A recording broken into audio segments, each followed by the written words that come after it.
They are who we thought they were, and we let them off the hook. Before we get into today's video, guys, I just want to give a special shout out to today's sponsors, starting with Gold Fine and Bowles, lawyers for the injured. Personal injury, workers' compensation, those are their two things, but any sort of legal advice, they're the people to call. Give them a phone call, 309 673 5144. Tell them we sent you, okay? And I'd also like to shout out SeatGeek for sponsoring today's video as well. Use promo code PlayBookSports on their website to get $20 off your first purchase of $30 or more. Let's get back to the video. What's going on, guys? Welcome back to another video here with the Playbook Sports Podcast. My name is Colin. I am the resident Cowboy fan here on the podcast, recapping Dallas's Week 9 loss in Philadelphia against the Eagles. Many takeaways to take from this game. There's multiple angles you can go.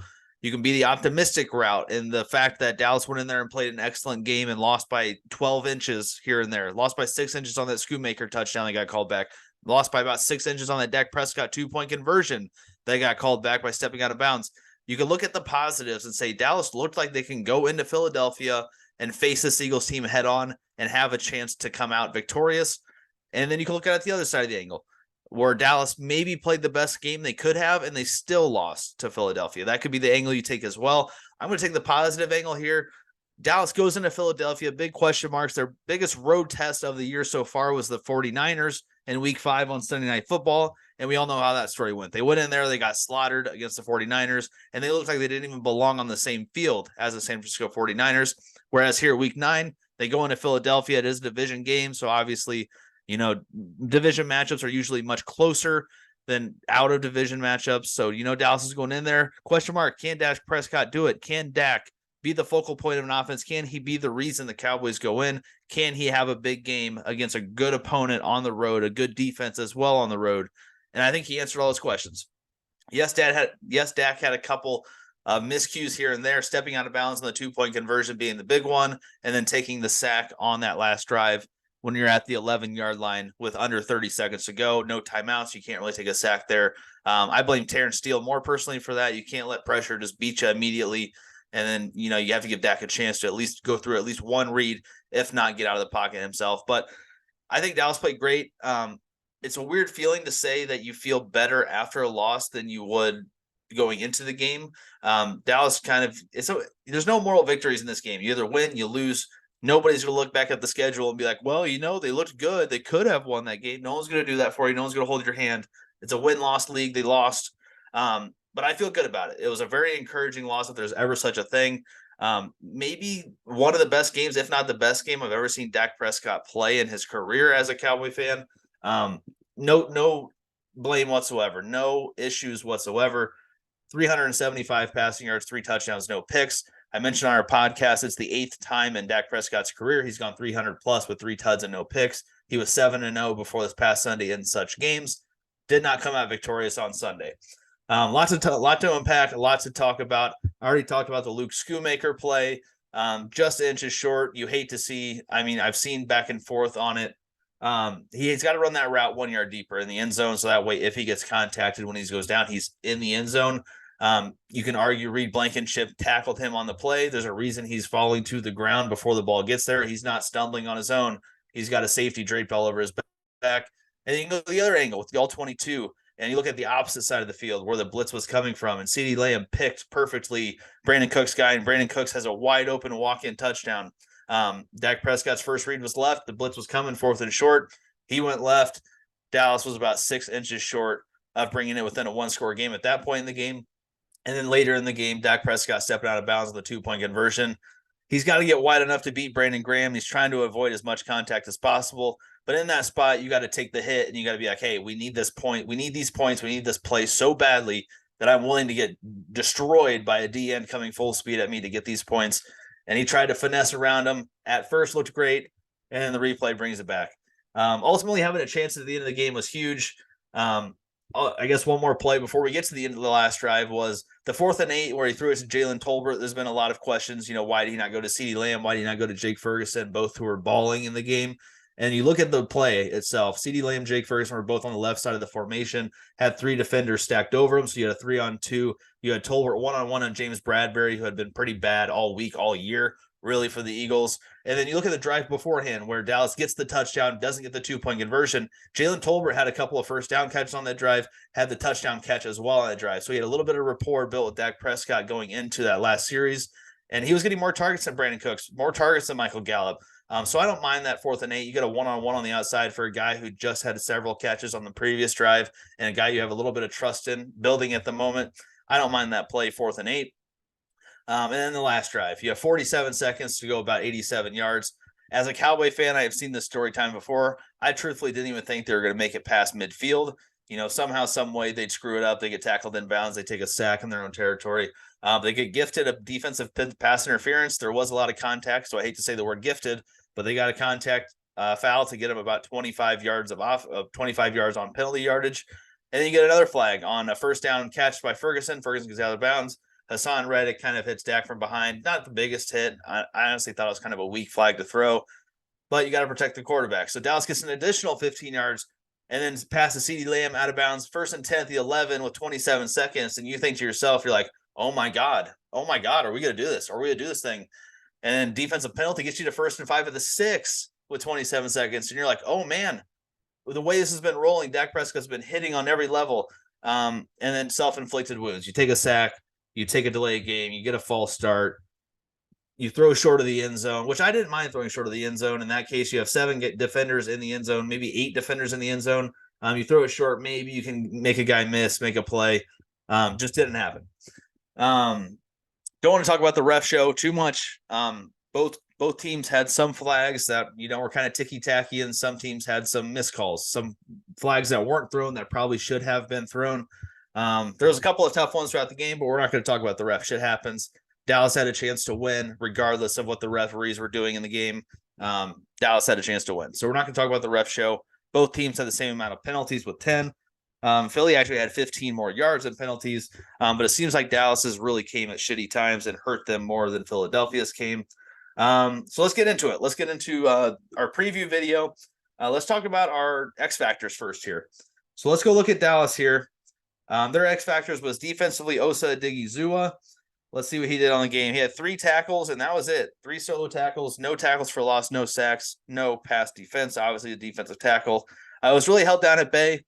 Most of Dallas's D-line was. Philadelphia has a great offensive line. But the inside of the line got minimal pressure all day with Dickerson and Kelsey there in the middle, holding Odighizuwa down. Brandon Cooks. Wow. Brandon Cooks was the offensive X factor in this game. And he did a whole lot of nothing. 1 catch on the game for 7 yards, and it was a catch he went down to the floor to get. Was a yard or 2 short. I can't remember if it was a 2nd or a 3rd down on that play, but he's just laying on the ground. No one within like 3 yards. It's like, brother, please get up and run for the first, or just barrel roll. Just roll for the first down. Don't stick where you're at. Gets the first down. That was his only catch. That was the only time his name was called all day. Excuse me. So either is Dak just not looking Brandon Cooks' way? Does he not trust him at this moment? What is the issue? Is Brandon Cooks not getting open? Does Dak not trust him? Is he what is the issue? Why did they go out and trade for Brandon Cooks? They didn't give up a lot of assets to do it as far as draft capital, but why go out and get this guy and then proclaim he's going to be your number 2 and he's going to stretch the field and be that deep threat, and then you don't even target him, you don't even look at him. I still understand now they signed Martavis Bryant, and it's like, why are we bringing another receiver when we don't even know how to utilize the receivers we have currently? So I don't understand it. Brandon Cooks not getting more involved in this game was huge for Philly, because CeeDee Lamb ball, Jake Ferguson ball. Imagine if there was a 3rd guy they had to worry about. Missed opportunity for Dallas. Let's flip over to the other side. For Philadelphia, I had DeAndre Swift, who honestly didn't have a great game, only 43 yards rushing on 18 carries, about 2.4 yards per carry. 2 catches for 31 yards, so he had 20 touches for 74 yards. I'll take that all day as a Cowboy fan. I figured the way Dallas was going to get beat in this game is the way they always get beat against these good teams. They come out, they can't stop the run, and they just get thrashed up the middle and just manhandled, to be honest. But they did a great job stopping the run in this game, just allowing 109 yards total on the ground against Philadelphia. That is huge. That is huge, and that's the reason they were in this game when it came down to the last minutes. Looking at their defensive X factor, it was Reed Blankenship, 7 tackles on the game, 2 passes to defense, and probably the biggest play of the game, tackling Luke Schoonmaker before he even got the ball on that play, 4th and goal at the 1. I just don't understand where the field judge is. Obviously a guy's getting tackled. I know you don't want to throw a flag on 4th and goal just to bail out a team and give them a free first down, but when it's in that pivotal of a spot in the game and a guy's going to the ground, oh, it hurts. It hurts. I'm just bitching because I'm a Cowboy fan. I'm just pulling all the excuses, but he was definitely there early on that play. But Reed Blankenship played a pretty good game for the Eagles. So those were the X factors. None of them really hit big. I would say Blankenship had the biggest game of the 4 there. The Cowboys X factors did minimal to nothing. So let's get into the keys to the victory, as I mentioned in the preview video. First one was red zone, red zone, red zone. Dallas in the red zone. What can we do? There were 3 of 5 on Sunday in the red zone, scoring on 4 of the 5 drives. The one drive they didn't score on was that 4th and goal at the 1. But 3 of 5. You guys got to be better. Dallas got it within Philly. Dallas had 3 separate drives in the 4th quarter, getting inside of Philadelphia Eagles 10-yard line, and they scored 6 points on those 3 drives, and they lost by 5. If you scored 2 touchdowns on those 3 drives, or 1 touchdown and 2 field goals on those drives, you just need more than 6. You just need 11 points to tie, 12 points to win, and they couldn't do it. They couldn't do it. Obviously, the one drive they scored a touchdown on, 2-point conversion, not good. The other drive, 4th and goal, not good, short of the goal line. And then the last time they got within the 10 was that final drive of the game where they had 1st and 5 at the 6-yard line. And we all know how that finished. So we need more than 6 points whenever we have 3 possessions in the 4th quarter inside Philadelphia's 10, especially when Philly had 3 possessions in the 4th, 9 plays, 6 yards. So Philly's offense did absolutely nothing in the 4th quarter. You're down 11. I'm pretty sure Dallas had the ball for like 12 of the 15 minutes in the 4th quarter, had 149 yards of offense to 6. It's like, guys, they did everything in their power to allow you to have a chance and an opportunity to come back and win this game. And Dallas damn near did it, but got in their own way at the end. So that was the keys to the game. Was number 1 was red zone, 3 of 5. Philly was 3 of 3. Difference in the game. One team gets down there and capitalizes with touchdowns. One team gets down there and doesn't capitalize as much as they should. Second key to victory was win the turnover differential. Spoiler alert, neither team turned the ball over. A really good, clean game of football on Sunday, which was what made it one of the better games. Neither team made a mistake. Neither team really flinched at all, besides Dallas missing a couple of plays by like 6 inches. That was the biggest in the game. Philadelphia fumbled the ball 3 times, got the ball back all 3 times. So Philly got all of their breaks to go their way on their miscues, and Dallas's miscues were all about 4 to 7 inches. Too much of a miscue to screw them in this game. Fantastic game. As I mentioned, a lot of optimism coming out of this for Dallas. Number 3 here was continue to look for CeeDee Lamb. And holy hell, anybody who has questions about CeeDee Lamb being a number 1 wide receiver in this league needs to figure out that he is legit. All he had was, all he had was 16 targets, 11 catches, 191 yards, 17.4 yards per catch on average. First Cowboy since Miles Austin in 2009 to have back-to-back games with 150-plus yards. First Cowboy in 14 years to do that. That's counting the prime of Dez Bryant in there as well, who's one of the better Cowboy receivers as of recent memory. Shout out CeeDee Lamb. Keep doing special things, brother. You look amazing. Number 4 here was straight up double A.J. Brown. They didn't double him a lot, but holding A.J. Brown, who had, 5 or 6 straight games of 125 yards receiving, a top 5 MVP candidate. You held him to 7 catches for 66 yards and a touchdown. Touchdown came on that little 4-yard out. Deron Bland, terrible angle. We'll talk about it later. But holding A.J. Brown to 66 and a tud is not great, but it's much better than what he's been held to lately. That's about half of the yards he had been getting over the last several weeks, and he's almost guaranteed a touchdown every week.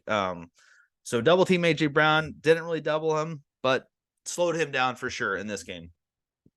The 5th key to victory was limit the 4th and 3rds and short. In this game, I thought Dallas did a pretty good job of that. Excuse me.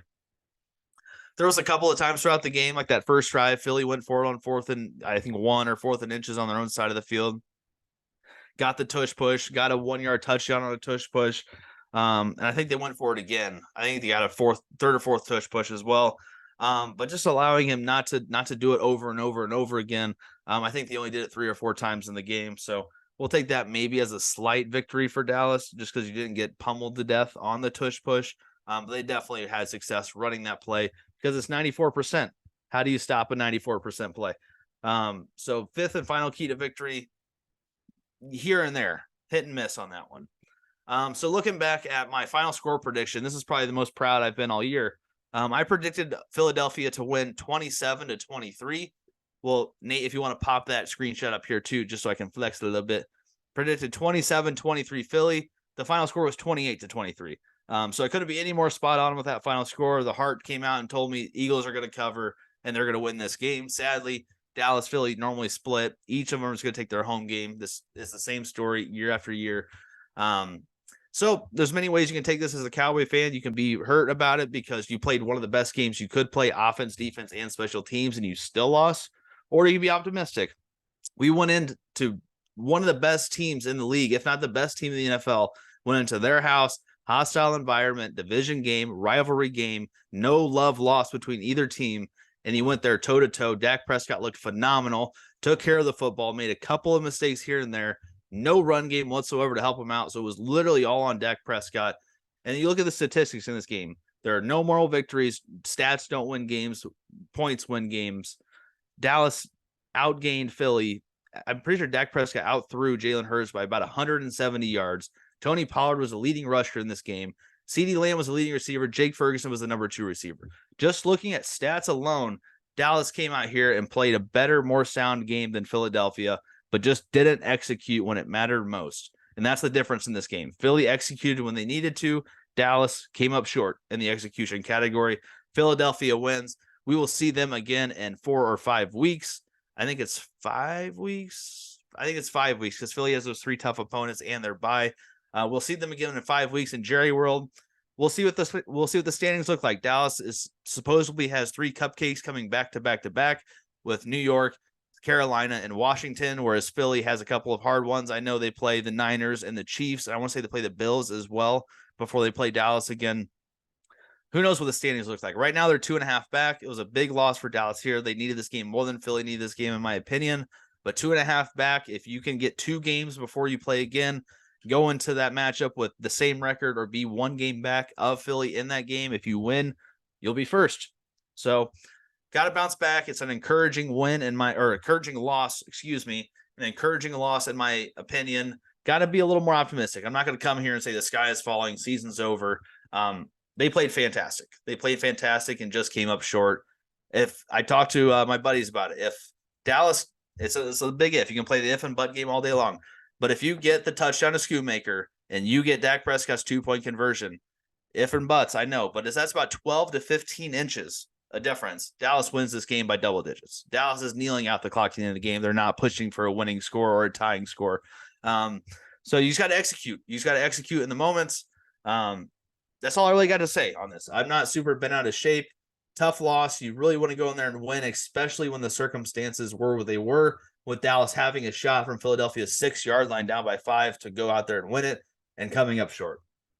So you hate to lose, especially to your biggest rival, arguably. But it happens, man. It happens. It's the NFL. We'll see them again in our place, and we'll see what happens then. That's all we can say. So thanks for watching, guys. Leave a comment down below. Leave a like on the video. Subscribe to our channel. We have more stuff coming out. Game picks every week. Previews, recaps every week as well. Thank you for watching. See you later.